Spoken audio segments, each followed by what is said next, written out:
Ibu tahu ketika Rasulullah berdakwah, walaupun Rasulullah berdakwah tuh diam-diam, kan akhirnya ketahuan juga.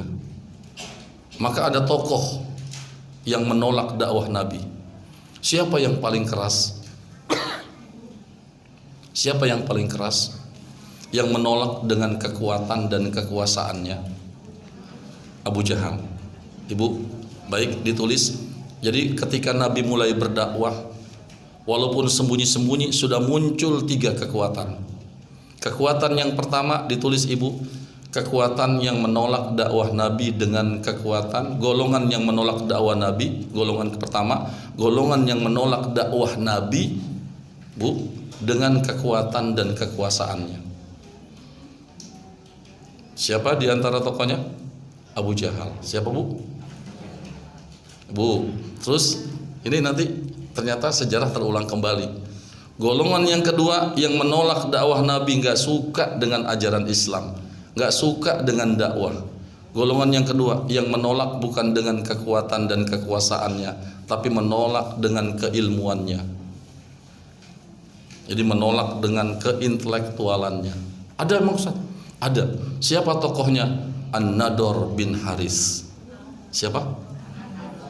Bahkan tokoh yang kedua ini, Bu, berani nantang Nabi. Karena dia belajar ke orang-orang Persia, belajar ke orang-orang Romawi tentang kisah-kisah orang-orang terdahulu. Makanya jika kita baca Quran, ibu menemukan kata asatirul awwalin.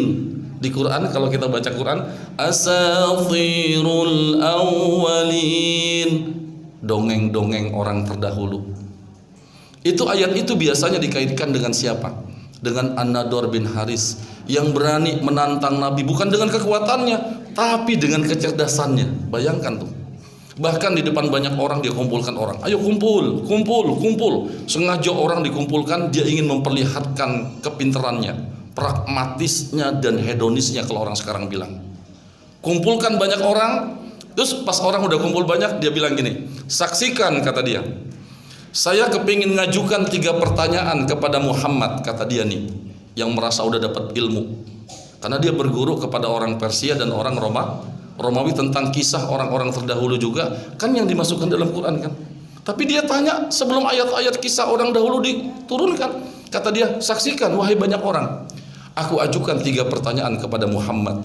Jika Muhammad bisa menjawab, saksikan saya masuk Islam.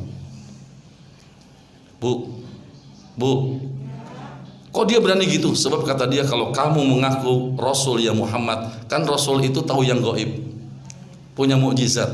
Kata dia, saksikan saya ajukan 3 pertanyaan ya Muhammad. Jika engkau bisa menjawab ya Muhammad, maka saksikan saya akan masuk Islam. Ibu pernah dengar ceritanya? Pernah dengar?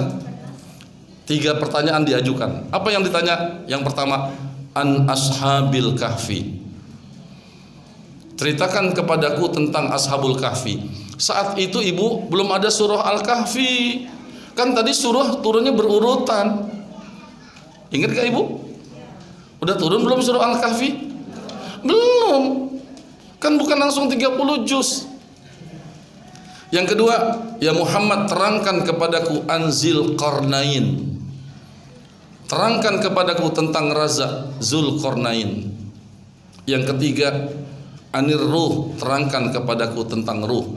Jika kau bisa menjawab Muhammad, saya masuk Islam. Itu disaksikan banyak orang.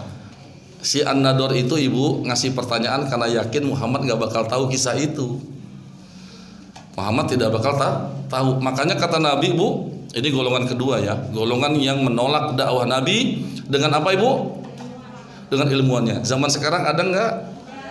Ada di YouTube, Bu, ilmunya dipakai buat dakwah Nabi bukan buat ngeledek Islam. Ada nggak?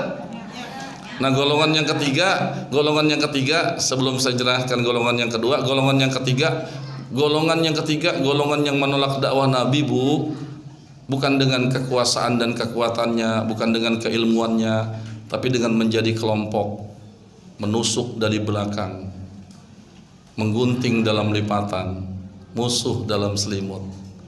Golongan apa itu? Munafik. Ada enggak zaman Nabi? Ada. Di zaman Nabi itu Dampaknya terlihat ketika perang Uhud. Itu salah satu penyebab kalah perang Uhud kan ada munafik. Nah sekarang saya tanya, 3 golongan yang saya sebutkan yang menolak Islam dengan kekuatan dan kekuasaannya zaman sekarang ada enggak? Yang menolak dengan keilmuannya ada enggak? Yang menolak diam-diam munafik ada enggak? Bajunya Islam tapi ternyata enggak senang dengan dakwah Islam ada enggak? Ada. Ibu berarti tahu dong orangnya.